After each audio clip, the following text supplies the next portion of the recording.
Fundisho langu la wiki hii ninazungumza juu ya familia ya kimungu. Amen. Nazungumzia zaidi upande wa watu wa Mungu, wanandoa, kama baba, mama na watoto ndani ya ndoa. Hawa niliwaita ni watu wenye nguvu ya Mungu. Hawa wanandoa ni wenye nguvu ya Mungu. Kwa nini wana nguvu ya Mungu? Ni kwa sababu wote katika familia wanamwamini Yesu. Unanielewa? Hawa wanamwamini Yesu, hawa wawili. Ndio maana nilianza na andiko la Adamu na Eva. Walipokuwa Mungu anasema tumfanye mtu kwa mfano na kwa sura, alikuwa anazungumza kuwaumba watu ambao watabeba nguvu zake. Kwa hiyo Mungu akamuumba mwanaume, akamuumba mwanamke. Hapo hakumuumba Adam wala hakumuumba Eva. Alimuumba mwanaume, alimuumba mwanamke. Alipokuja kufanya tena uumbaji, akasema Mungu akambarikia mwanaume na yule mwanamke. Hakumbarikia Adamu na Eva. Alimbariki mwanaume na mwanamke aliyewaumba kwa sura yake. Naeleweka watu wa Mungu? Kilichobarikiwa ni yule mtu mwanaume na yule mtu mwanamke walioumbwa katika mfano na sura ya Mungu, katika sura ya kitabu cha Mwanzo cha sura ya kwanza. Na kwenye ile sura ya kwanza, wale watu walioumbwa kwenye sura ya kwanza ni wanadamu walio katika ulimwengu wa roho. Huyu aliyetengenezwa wa sura ya pili ya kitabu cha Mwanzo ni mwanadamu yule wa rohoni, alipopewa nafasi ya kuingia kwenye udongo. Amen. Kwa hiyo mtu halisi si huyu udongo, mtu halisi ni yule wa rohoni. Huyu wa udongo ni wa muda, Biblia inasema. Yule wa rohoni ni wa milele. Huyu wa muda anakuja duniani, ataishi miaka michache, ataondoka. Lakini yule wa rohoni anaishi. Amen. Hawa wa rohoni ndio wanaotakiwa wapate mwili. Sasa bahati nzuri wamepata mwili, alafu wakaja wakajikuta wakaishi pamoja, mume na mke.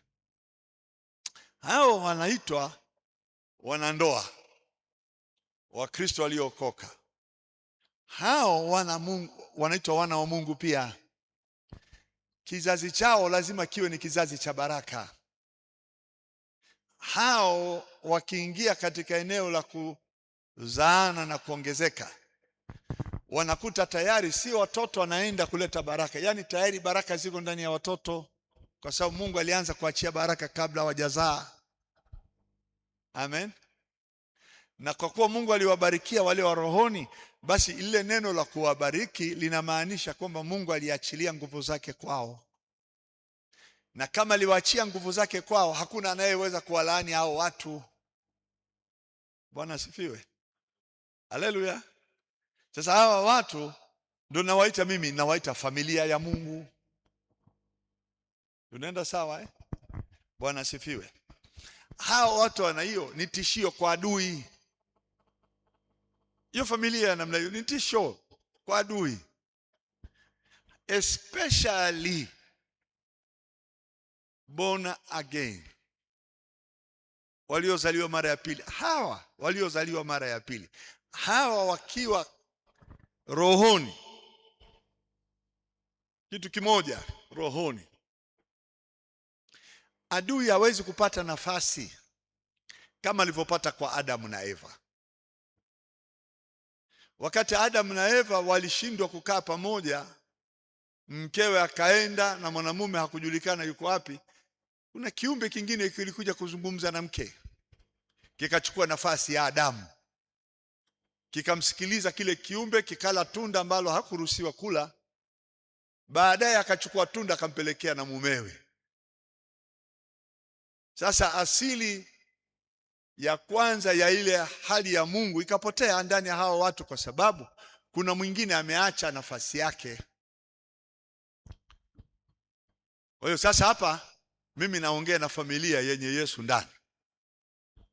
Hawa kwa lugha nyingine ni kama familia, nitumie lugha ya Abrahamu. Abrahamu aliambiwa nitakubariki na uzao wako. Haleluya. Na uzao wako utakuwa mkubwa, na uzao wako utamiliki malango ya maadui. Kwa nini wanapatikana kutoka kwa Abrahamu? Ni kwa sababu katika ndani ya maisha ya Abrahamu na mkewe Sara kulikuwa na asili ya Mungu ndani. Ile asili ya Mungu ndiyo inayepelekea Mungu anamwambia Abrahamu, mimi nitaweka agano na wewe na uzao wako, na agano hili mimi nitakaloweka litakuwa la milele. Nitawafanya wazao wako kuwa wakubwa, nao watatawala. Haleluya. Sema amen, amen. Haleluya. Naomba niingie kwenye maandiko mawili tusome kidogo. Bwana asifiwe.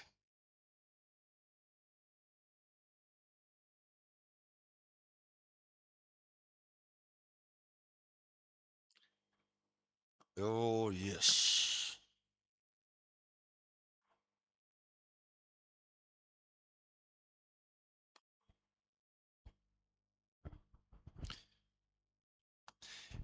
Nia yangu hasa ni kuweza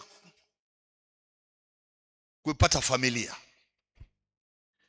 ambayo ndani yake Mungu anakaa, na ndani ya hiyo familia adui hawezi kuwatikisa.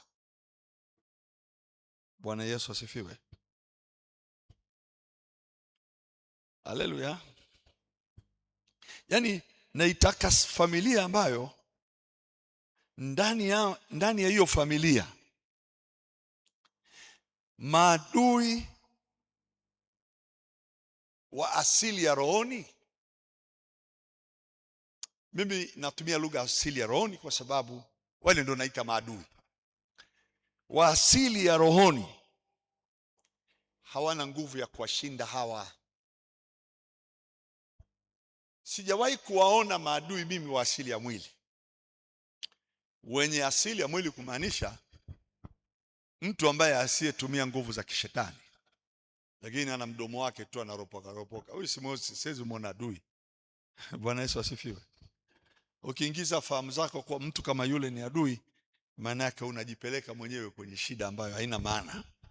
Lakini adui ni yule mtu ambaye anataka kwenda kwenye spiritual world, ulimwengu wangu wa kiroho, apenye kule ndani, aniingize kwenye maeneo ambayo nitaumia, ile superpower ya kwake inaumize mimi. Yule mtu akifika huko, ndo maana nasema huyo ndiye adui. Utaona walimwengu wa leo wakikushindwa kwa midomo wanakwenda kwa waganga, kwa sababu kuna superpower zaidi anatafuta ili akuumize. Sasa ile eneo la yeye kuelekea kwenye eneo la superpower, mpaka aende kutoa sacrifice kwa ajili mimi niumie, yule sasa ndo anaenda mahali pabaya. Hata kama ni mwanadamu ambaye si wa rohoni, lakini ameenda kwenye superpower. Tunaenda sawa eh? Bwana asifiwe. Miaka 2 iliyopita niliwahadithia hapa kwamba kuna mtu alishawahi kuchukua jina langu anitoe mimi kafara, na ni rafiki na ni mchungaji, ni mhubiri. Yaani ile tarehe na hiyo siku ya kunitoa mimi kafara, hiyo saa ndio yeye alianguka chini ya kafa, baada ya kuyatuma majina yangu kwa mganga wa kienyeji. Alishika simu ya huyu ya marehemu, aliangalia message zilizokuwa zikitumwa akitafuta ndugu za marehemu, akakuta message iliyotumwa kwenda kwa mganga. Akamwambia huyu mganga waliongea nini na huyu? Anasoma zile message, akakuta bwana, unipe majina ya watu wawili marafiki zako wa karibu ili kuwatoa kafara kwa ajili ya maendeleo yako. Alafu yule jamaa akajibu majina mawili ni haya, akataja majina yangu na majina ya mchungaji mwingine. Kwa hiyo message ikaenda, kwa hiyo mganga akapokea. Kwa hiyo kule mganga huyu bwana akaamua kumpigia mganga amwambie kwamba huyu rafiki yako mteja alikuwa anataka sacrifice amekufa huku. Simu alipopiga mganga akapokea mwanae akasema, mwenye hii simu naye amekufa. Kwa hiyo mganga kule naye alipokea amekufa, na aliyetoa majina yangu naye amekufa. Kwa hiyo ndio maana nasema ukiishi kwenye eneo letu la kimungu aliyotupa, amen, usitoke kwenye hilo eneo. Ukiishi huko ndani ya Kristo tuko salama.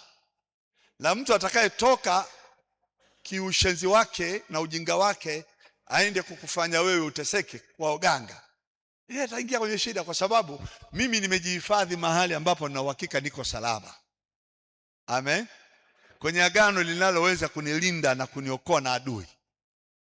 Ndio maana ninakuwa kwenye salama zaidi. Sasa nikiwa kama baba na nina familia, mimi baba, familia yangu lazima niingize humo. Inaingiaje? Inaingia kwa sababu ya mimi baba. Ukiangalia kwenye picha ya Abrahamu, wanabarikiwa kwa sababu ya Abrahamu. Lutu ni mwenye haki, lakini linatokea tatizo, watu Sodoma kule si wazuri, na inawezekana hata watoto wa Lutu pia sio wazuri, si ndio? Lakini wanaokolewa kwa sababu ya baba. Bwana asifiwe. Ukienda kwenye familia ya kwenye Matendo ya Mitume kwa mfano, mlinzi gerezani anapokwenda kuwataka kwa kujiangamiza, kwa sababu ameona kina Paulo malaika amewafungua na milango ya gereza imefunguka, aliambiwa usijiue kwa sababu tuko hapa wote. Akauliza nifanyeje basi na mimi nipate kuokoka? Akasema ukimwamini Yesu unaokoka na nyumba yako. Yaani wewe unapata ile fursa ya nyumba yako kuokoka wakati wewe unaamini kama mzazi. Ukishaingia kwenye hiyo agano, watoto wako wanaingia kwenye agano. Haleluya. Imeandikwa kwenye kitabu cha Matendo ya Mitume 16:31. Naomba nisome. Huyo cha msingi kwangu mimi na wewe kama baba kama mama kwenye familia, wewe ndio kisababisho cha familia yako kuishi vizuri. Wewe peke yako, wewe mzazi ndio kisababisho cha watoto wamjue Mungu na kuishi katika imani. Hapa anaambiwa hivi, wakamwambia muamini Bwana Yesu nao utaokoka pamoja na nyumba yako. Ili si neno la mtu, ni la Mungu. Unaokoka. Biblia inasema wakamwambia neno la Bwana yeye na watu wote waliomo nyumbani mwake. Akawakaribisha saa ile leo usiku, akawaosha mapigo yao, kisha akabatizwa yeye na watu wake wote wakati huo huo. Nyumba inaokolewa. Bwana asifiwe. Haleluya. Kule kwenye kitabu cha Joshua 24 utamsikia Joshua mwenyewe pia anazungumza kuhusu habari ya yeye na nyumba yake. Ni kitabu cha mwisho kabisa katika kitabu cha Joshua, sura ya 24 mstari wa 15. Anasema Joshua hivi. Haleluya. Nanyi kama mkiona ni vibaya kumtumikia Bwana, chagueni hivi leo mtakayemtumikia, kwamba ni miungu ile ambayo baba zenu waliitumikia ng'ambo ya mto, au kwamba ni miungu ya wale Waamori ambao mnakaa katika nchi yao, lakini mimi na nyumba yangu tutamtumikia Bwana. Anaongea Joshua hapa, anazungumza maneno haya kwa habari ya wokovu wa nyumba yake. Lakini hao watu nao wakamjibu Joshua wakamwambia, hasha tu, sisi tutamwachaje Bwana ili kutumikia miungu mingine? Kwa hiyo nayo jamii kubwa ya watu waliokuwa wakati ule na Joshua waliamua kuweka agano na Mungu. Kuliweka agano na Mungu ni kusema mimi na nyumba yangu. Yaani ukisimama wewe na nyumba yako, automatically katika ulimwengu wa roho, nyumba yako inaingia katika uzima, inaingia katika wokovu, inaingia katika uponyaji. Hosea sura ya 4 mstari wa 6 anasema, watu wangu wanaangamizwa kwa kukosa maarifa. Kwa kuwa wewe umeyakataa maarifa, mimi nami nakukataa wewe. Usiwe kuhani kwangu mimi, na kwa kuwa umesahau sheria ya Mungu wako, mimi nami nitawasahau watoto wako. Yaani wewe mwenyewe ukiingia katika itilafu ya kumkataa Mungu, na watoto wanaingia kwenye shida. Lakini ukijishika na Mungu, watoto lazima waingie katika neema hiyo. Familia, yani mfumo wa maisha unaingia tu katika baraka. Bwana Yesu asifiwe. Haleluya. Sema amen, amen. Hebu nisome Wakolosai 1. Wakolosai 1.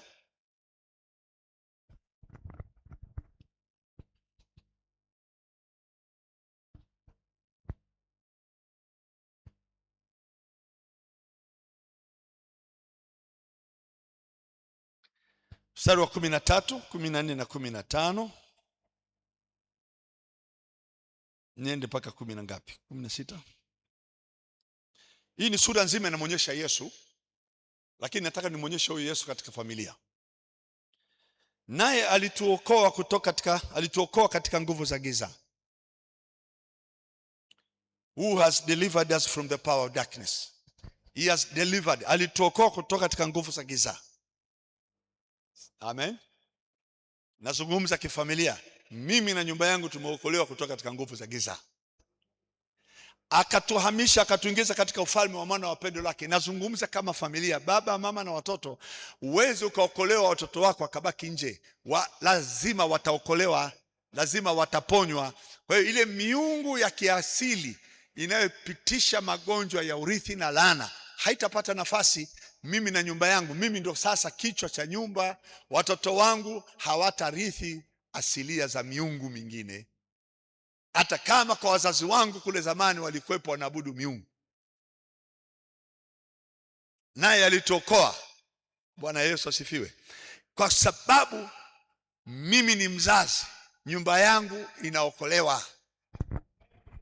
Tunaenda sawa, watu wa Mungu? Uzao wako unaokolewa. Hauwezekani uzao wako usiokolewe. Lakini ukisitasita katika kumwamini yeye, ukiumba katika imani, unaingiza familia kwenye shida. Hiyo ndio tatizo. Ambaye katika yeye tuna ukombozi. Katika Yesu tuna ukombozi wa mimi na mke wangu na familia. Msamaha wa dhambi. Tuna ukombozi na msamaha wa dhambi. Huyo Yesu aliyetuokoa, naye ni mfano wa Mungu asiyeonekana, ni mzaliwa wa kwanza wa viumbe vyote. Kwa kuwa katika yeye vitu vyote viliumbwa, vitu vilivyo mbinguni na vilivyo juu ya nchi, vinavyoonekana na visivyoonekana, ikiwa ni viti vya enzi au usultani au enzi au mamlaka. Vitu vyote viliumbwa kwa njia yake na kwa ajili yake. Naye amekuwepo kabla ya vitu vyote, na vitu vyote hushikamana katika yeye. Naye ndiye kichwa cha mwili, yaani cha kanisa. Naye ni mwanzo, ni mzaliwa wa kwanza katika wafu, maana yake aliyefufuka, ili kwamba awe mtangulizi katika yote. Kwa kuwa katika yeye ilimpendeza utimilifu wote ukae, na kwa yeye kuvipatanisha vitu vyote na nafsi yake, akiisha kufanya amani kwa damu ya msalaba wake. Kwa yeye ikiwa ni vitu vilivyo juu ya nchi au vilivyo mbinguni. Na ninyi mliokuwa hapo kwanza mmefarakanishwa, tena ni adui katika nia zenu, kwa matendo yenu mabaya amewapatanisha sasa katika mwili wa nyama yake kwa kufa kwake, ili awalete ninyi mbele zake watakatifu, wasio na mawaa wala lawama. Mimi naliangalia ili eneo katika mimi na nyumba yangu. Hapata kuwepo tena na katika eneo lolote. Yesu amekuwa ndio mwenye mamlaka yote kwenye familia, mwenye nguvu zote ndani ya familia. Hawawezi wakatokea wengine wenye nguvu kumshinda, maana yeye ndio mwanzo wa kila enzi na utawala na ufalme. Vyote vilitokea kwake, vilifanyika kutokana na yeye. Kwa hiyo ninapoingia kwenye agano la kumwamini yeye, ndugu zangu, ninaingia na familia yangu, naingia na watoto wangu, naingia na uzao wangu. Haleluya. Bwana Yesu asifiwe. Katika Waefeso sura ya 2 inasema hivi, mstari wa 18.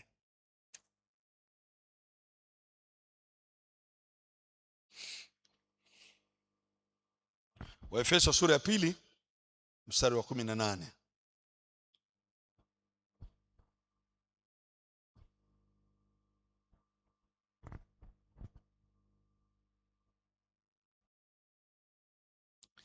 Ikiwa mimi na familia yangu tumeokolewa katika Yesu, sisi tunapata njia ya kumkaribia Baba kwa roho moja.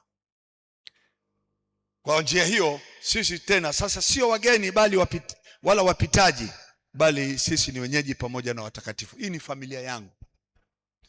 Kwa hiyo ni watu wa nyumbani mwake Mungu. Yaani siwezi iondoa familia yangu kwenye agano hili. Bwana asifiwe. Sema amen, amen. Ikiwa mimi na nyumba yangu tumeokoka, hakuna kiumbe kinachoweza ingia kwenye familia yangu tena, kwa aina yoyote ya agano au aina yoyote ya nguvu zozote za giza. Hakuna kiumbe kinachoweza. Tuseme wote amen. Nitachukua nafasi hii.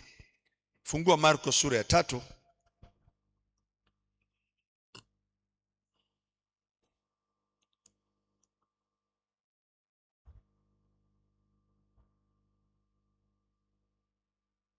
Mstari wa 31 mpaka 35. Hapa tunamsoma Yesu na wale ambao wanamwamini. Amen. Biblia inasema wakaja mamaye na nduguze, wakasimama nje, wakatuma mtu kumwita Mariam na watoto wengine wa Mariam, ndugu zake Yesu. Wakatuma mtu kumwita Yesu. Alikuwa anaongea na makutano. Amen. Naye Yesu alipoambiwa, Biblia inasema mstari wa 32, na makutano walikuwa wameketi wakimzunguka, akawaambia, tazama mama yako na ndugu zako wako nje wanakutafuta. Hawako ndani ya kwenye kusikia, wako nje hawamsikii. Haleluya. Akawajibu wale waliotumwa akisema, mama yangu na ndugu zangu ni akina nani? Akatazama wale walioketi wakimzunguka pande zote, akasema, tazama mama yangu na ndugu zangu. 35. Kwa maana mtu yoyote atakayefanya mapenzi ya Mungu, huyo ndiye ndugu yangu na umbu langu na mama yangu. Kwa hiyo hii ni kumaanisha katika asili ile wewe kumwamini Yesu, umeingia kwenye asili ya kuingia katika familia. Very strong family. Kwa sababu nilikwambia hivi, familia kubwa ya kimungu ni ile ilianza na Adam wa rohoni, sio Adam wa mwilini. Amen.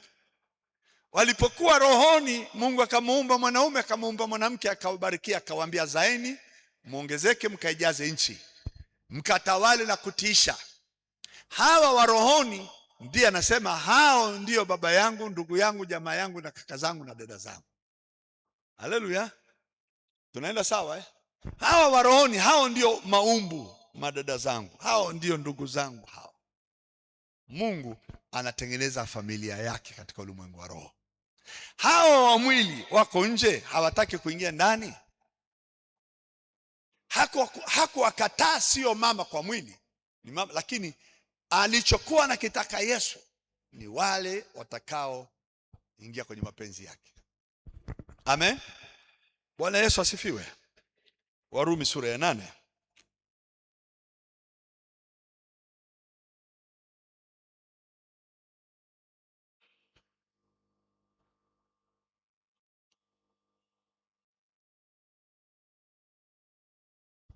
Mstari wa 29. Mimi nataka familia ya Mungu ikatokee katika maisha yako. Pawepo na baba, pawepo na mama kwenye nyumba atakayesimama kwenye imani.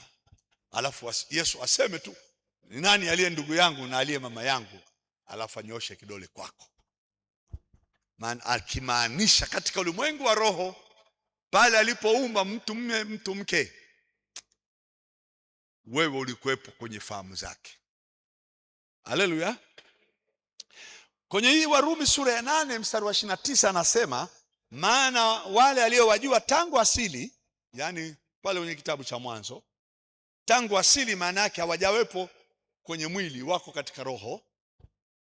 Aliwachagua tangu asili kwenye roho alipowafanya mtu mume mtu mke, akawabarikia. Alipowafanya wafananishwe na mfano wa mwana wake Yesu katika ulimwengu wa roho, ili yeye Yesu awe mzaliwa wa kwanza miongoni mwa ndugu wengi. Wana wa Mungu, mpo pamoja na mimi? Bwana Yesu asifiwe. Kwa sisi tuliokuwa pamoja katika ulimwengu wa roho na wewe ndani ya Kristo, sisi ndio ndugu zake.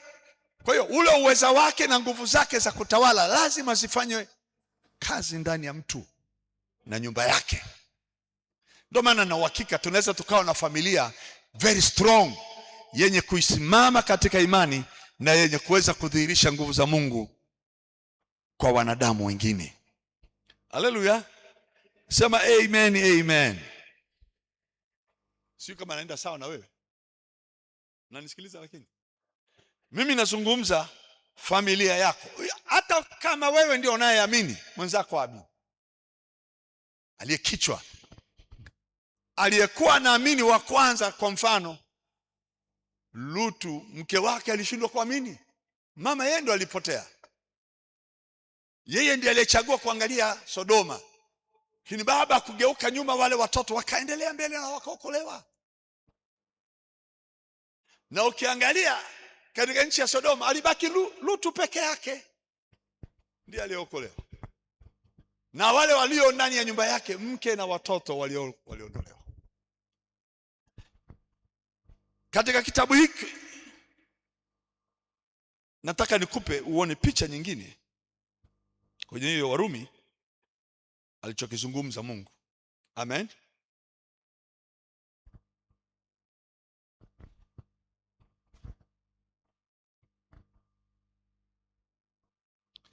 Hebu fungua kitabu cha Kutoka. Kitabu cha Kutoka 32.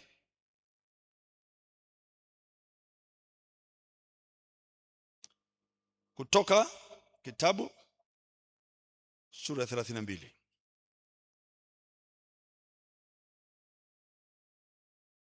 Na mstari wake 33, samani, Kutoka 33 mstari wa 12. Kutoka 33 mstari wa 32 wa 12.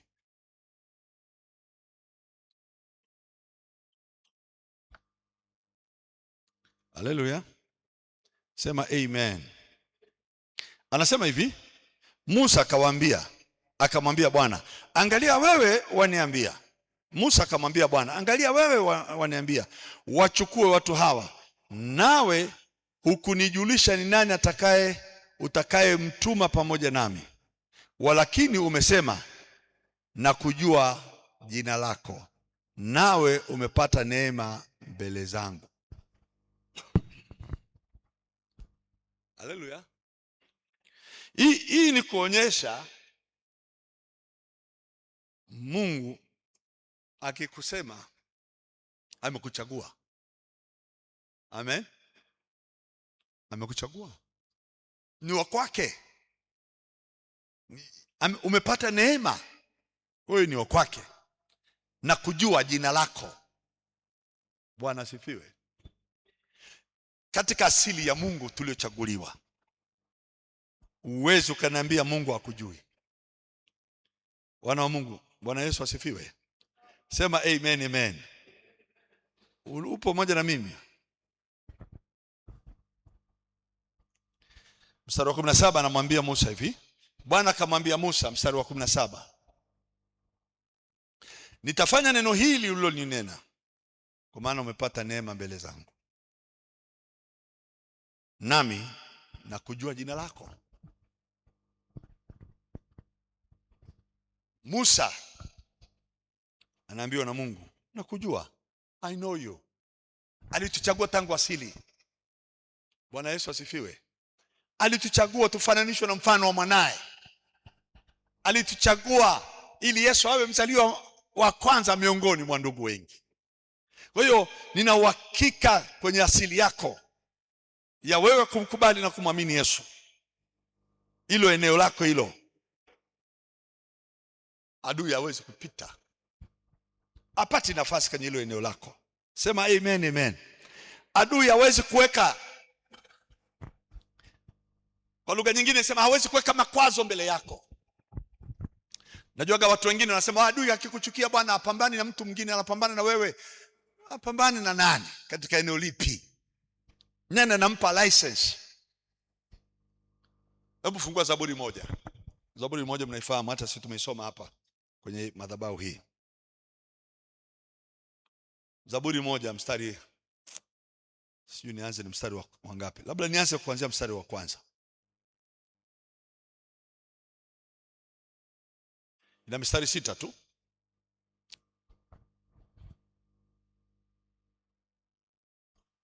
Anasema hivi, ndio maana mimi sikubaliani na mateso. Heri mtu yule asiyekwenda katika shauri la wasio haki, wala hakusimama katika njia ya wakosaji, wala hakuketi barazani pa wenye mizaa. Bali sheria ya Bwana ndiyo impendezayo, na sheria yako itafakari mchana na usiku. Naye atakuwa kama mti uliopandwa kando kando ya vijito vya maji, uzao matunda yake kwa majira yake, wala jani lake halinyauki, na kila litendalo litafanikiwa. Huyu ni mtu aliyempenda Yesu. Sivyo wasio haki, hao ni kama makapi yapeperushwayo na upepo. Kwa hiyo wasio haki hawatasimama hukumuni, wala wakosaji katika kusanyiko la wenye haki. Kwa kuwa Bwana haijua njia ya mwenye haki, anaijua njia ya maisha yako, bali njia ya wasio haki itapotea. Ukishakuwa ni uzao wa Mungu, uko salama. Njia yako haitapotea. Njia yako yenye mwenye haki ni njia ambayo Mungu anaijua, mapito yako, maisha yako. Bwana Yesu asifiwe.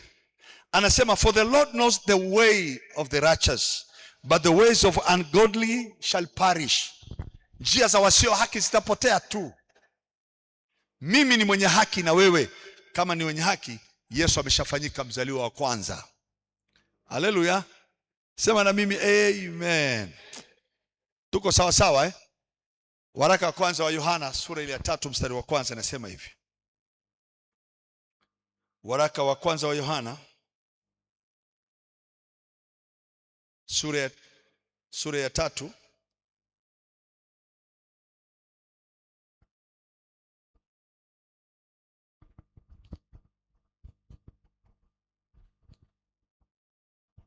mstari wa kwanza na mstari wa pili.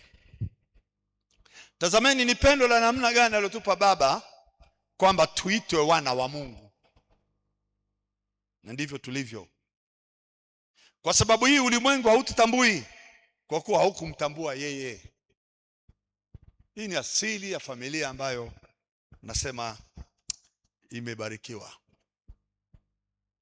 Wapenzi, sasa tu wana wa Mungu, wala bado haijadhihirika hiyo tutakavyokuwa, lakini tunajua kuwa atakapodhihirishwa tutafanana naye, kwa maana tumemwona kama alivyo. Familia ya wana wa Mungu. Haleluya. Mimi na nyumba yangu, Joshua anasema tutamtumikia Bwana. Wow. Sijui kama wewe na nyumba yako mkoje. Haleluya. Mimi na nyumba yangu, anaongea Joshua, nitamtumikia Mungu. Kwa nini? Ni kwa sababu waraka wa Yohana unaonyesha wazi, sisi ni familia, sisi ni watoto. Sisi kule kwa Paulo anasema sisi alitujua tangu asili, kabla ya misingi ya ulimwengu alishatuchagua. Wewe huwezi kuwa baba, huwezi kuwa mama kwenye familia alafu nyumba yako adui haimiliki. Haiwezekani. Miungu haina nguvu. Familia yako ni familia ya Mungu, watoto wako ni watoto waliozaliwa na Mungu. Haleluya. Sema amen. Sijui kama hii lugha yangu ni nzuri sana. Sisi si wana wa giza. Bwana alitukomboa kutoka katika ufalme wa giza, akatuingiza katika ufalme wa mwana wa pendo lake. Hiyo ni asili ya familia iliyookolewa. Nyumba yangu ni nyumba ya watu waliobarikiwa na Mungu. Uzao wako ni uzao uliobarikiwa. Ninapozungumza hivi, ninakwenda kutangaza baraka hizo ambazo zilikuwa unazifikiri hauna, zipo. Unazifikiri ziko kwenye mikono ya maadui, hawatakuwa nazo. Unafikiri ya kwamba kuna vita vitakavyokuja watoto wako hawatafanikiwa, haitakaitokee. Hii ni kumaanisha kila mbarikiwa, Biblia inasema Mungu akamwokoa Nuhu na uzao wake. Gharika ilipokuja, Nuhu na nyumba yake peke yake, watu 8 waliokoka kwa maji. Hiyo ni mimi na wewe. Yaani hiyo mimi na wewe haipingiki kabisa. Mwenye mme, mwenye ndoa, mwenye mke, akiwa wako hawajapata mtoto, ni familia ya Mungu. Wameshapata watoto, watoto ni familia ya Mungu. Na nataka nikwambie, hii sishikilii kwenye maombi, inashikilia kwenye neno.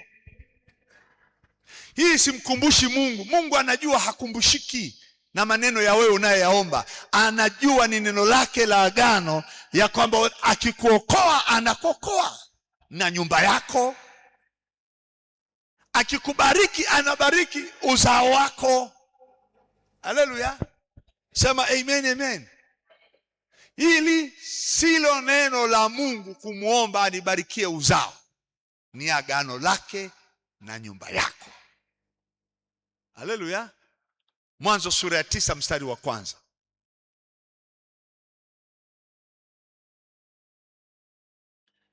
Mungu akambariki Nuhu na wanawe. Ndivyo ilivyo. Mungu akambariki Nuhu na wanawe.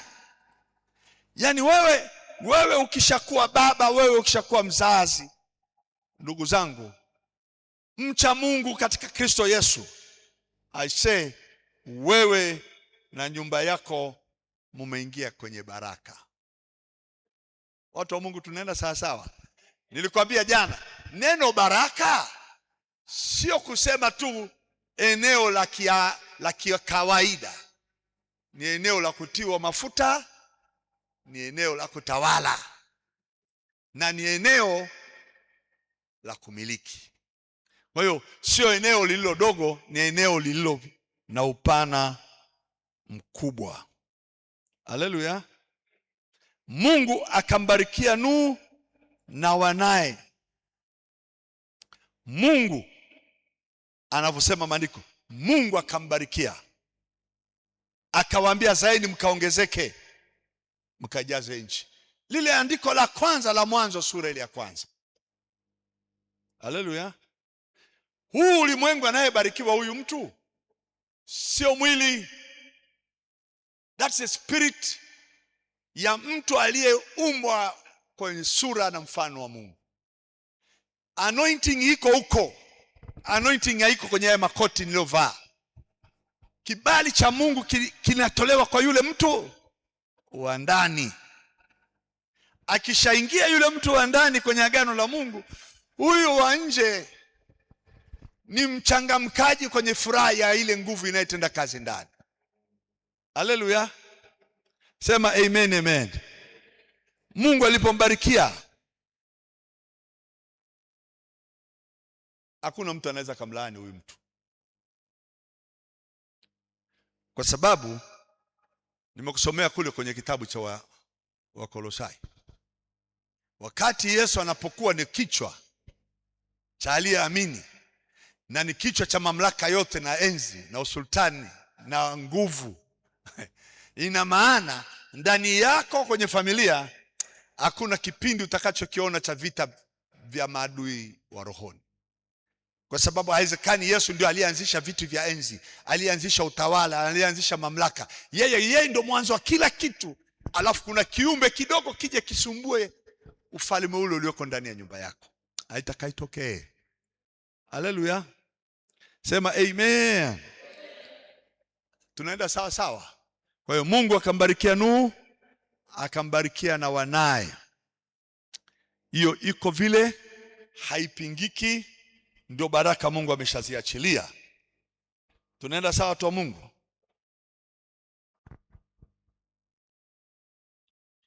Hebu fungua Isaya, nimalize kwa haraka. Isaya 51.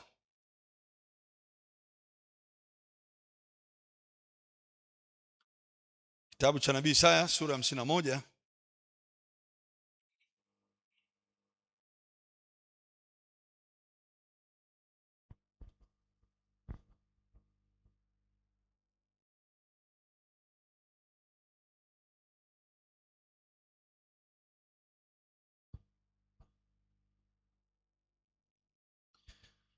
Mstari wa 2 anasema hivi: mwangalieni Abrahamu baba yenu na Sara aliyewazaa, kwa maana alipokuwa mmoja tu nalimwita, nikambariki, nikamfanya kuwa wengi. Haleluya. Mwangalieni Abrahamu baba yenu na Sara aliyewazaa, kwa maana alipokuwa mmoja tu nalimwita. Alafu anasema nikambariki, alafu nikamfanya kuwa wengi. Katika asili hiyo, baraka ilipoachiliwa kwa Abrahamu ikaenda mpaka kwa watoto. Sijui natumia hiyo lugha baraka kwa sababu ndivyo ilivyoandikwa, lakini upana wa lile neno baraka linazungumza eneo la utawala, mafuta ya ufalme, mafuta ya mamlaka, mafanikio, prosperity, afya na kushinda na kutawala. Hilo eneo likishaachwa juu ya maisha yako linaenda kwa watoto. Haleluya. Linaenda kwa vizazi, linaenda kwenye generation yangu. Watoto wako hawatakuwa ombaomba. Watoto wako hawatateswa na miungu ya dunia hii. I swear hakuna mtu anaweza kagusa mtoto wako. Haleluya. Ikiwa Mungu amenibarikia mimi na nyumba yangu, hawa viumbe wengine hawataweza simama mbele yangu.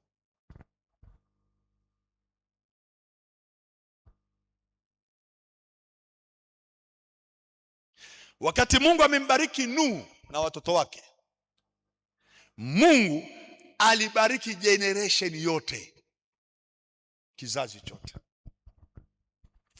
Hiyo naye inaleta baraka. Ndio maana utakufungua kitabu cha Mathayo, unafungua kitabu cha Mathayo sura ya 1, unasikia maandishi anasema kitabu cha ukoo wa Yesu Kristo. Halo? Bwana Yesu asifiwe. Kinaitwa kitabu cha ukoo, kitabu cha ukoo wa Yesu Kristo, mwana wa Daudi, mwana wa Abrahamu. Abrahamu alimzaa Isaka, Isaka akamzaa Yakobo, Yakobo akamzaa Yuda na ndugu zake. Yaani haiwezekani eti kitabu kiwe cha uzao wa Abrahamu au kiwe kina uzao wa iko hivi. Nasema kitabu cha ukoo wa Yesu Kristo, maana yake kila aliyeingia katika eneo la baraka alianza katika Yesu. Tunaenda sawa, watu wa Mungu Hao Israeli hao wote hao kinaitwa ni uzao au ukoo wa Yesu Kristo. Bwana Yesu asifiwe. Sema amen, amen. Mpaka unapofika kule chini wa ule mstari ambao anamalizia kumsema mzaliwa na kuweka na wewe katika huo uzao. Bwana Yesu asifiwe. Na wewe na watoto wako wanaingia hapo. Tunaenda sawa, watu wa Mungu? Yaani inapofika kwamba sasa na mimi nimeingia katika kuamini, ninaingia kwenye huo uzao. Wagalatia 3 mstari ule wa 29. Namaliza hapo maana muda umeenda. Ikishafika hapo, ni mimi niliozaa, ni mimi niliokuwa muamini Yesu, ni mimi baba au mimi mama, well and good. Umeingia wewe na uzao wako. Anasema hivi kuanzia ule mstari wa 28, hapana Myahudi wala Myunani, hapana mtumwa wala huru, hapana mtu mume wala mke, hapana, maana ninyi nyote mmekuwa mmoja katika Kristo Yesu. Na kama ninyi ni wa Kristo, haleluya, anasema mmekuwa uzao wa Abraham tayari. Bwana Yesu asifiwe. Mmekuwa uzao wa Abrahamu tayari na warithi sawasawa na ahadi. Tunaona hiyo maneno haya, chokochoko za dunia, vita vya maneno, kelele za watu, hata wainuke watu 10,000 kinyume na maisha yako. Believe me, hawana power, hawana access ya kupenya kuzuia hata sijui nitumie lugha gani. Ndugu zangu, hawana uwezo wa kushika hata unywele wa kichwa chako. Maandiko yanasema hawana uwezo. Kwa hiyo hebu jitambue katika ufalme wa Mungu. Mimi na nyumba yangu, wewe na watoto na watoto wako, muko kwenye generation tayari. Anasema ni uzao 1000 wa hao walioniamini. Haleluya. Ni uzao wa sio kizazi cha 3 na cha 4 cha hao wanichukiao, bali ni kizazi cha watu 1000 kitakachokuja. Huko mbele watoto wangu hawataingia kwenye miungu. Hata miaka 200 itakayokuja huko mbele, bado watoto wangu watakuwa ni uzao uliobarikiwa, kwa sababu kuna generation kwenye kiuno changu kilicholeta watoto waliobarikiwa. Tangu asili nalikujua, tangu asili nalikuchagua, nalikufanya kuwa baraka. Hiyo ndio asili ya mimi na nyumba yangu. Ninakwenda kutangaza baraka hizo katika jina la Yesu, zianze kutembea katika vizazi vyetu, vitembee na watoto wetu. Walio wagonjwa kwa sababu ya magonjwa ya dunia hawatakuwa wagonjwa. Walio walevi na watu wasio na afya, wasio na mafanikio, lazima wafanikiwe kwa jina la Yesu. Sema amen. Yani hiyo ni haki, hakuna cha mabishano.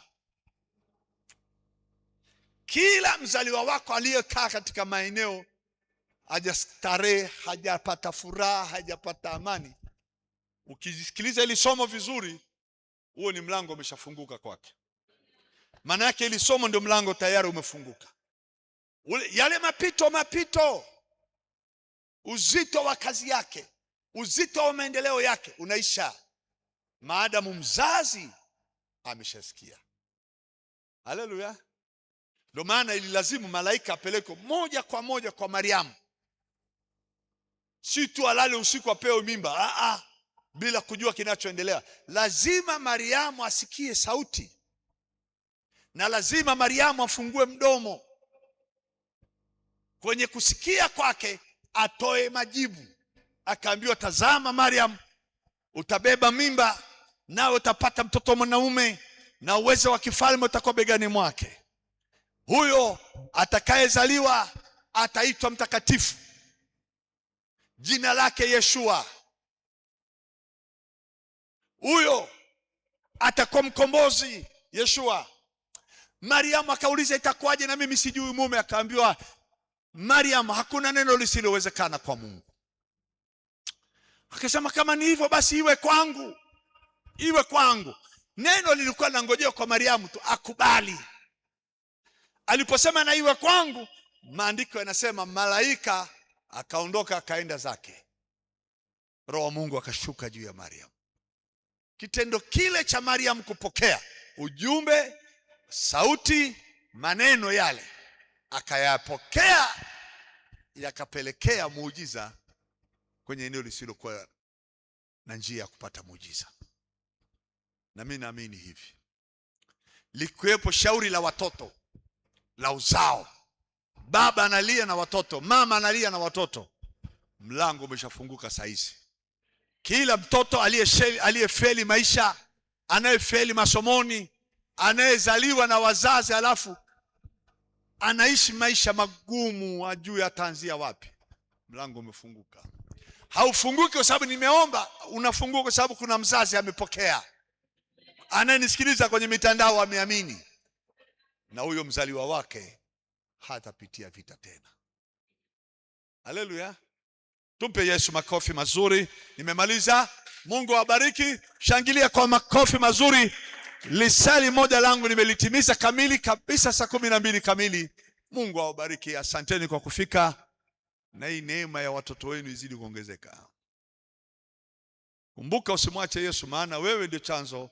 Ukinisahau watoto wako wanasauliwa, na wewe usimsahau. Twendeni kwa amani, tutoe sadaka zetu. Mungu awabariki. Tumemaliza ibada ya jioni ya leo. Kesho ni Jumamosi, ni siku ya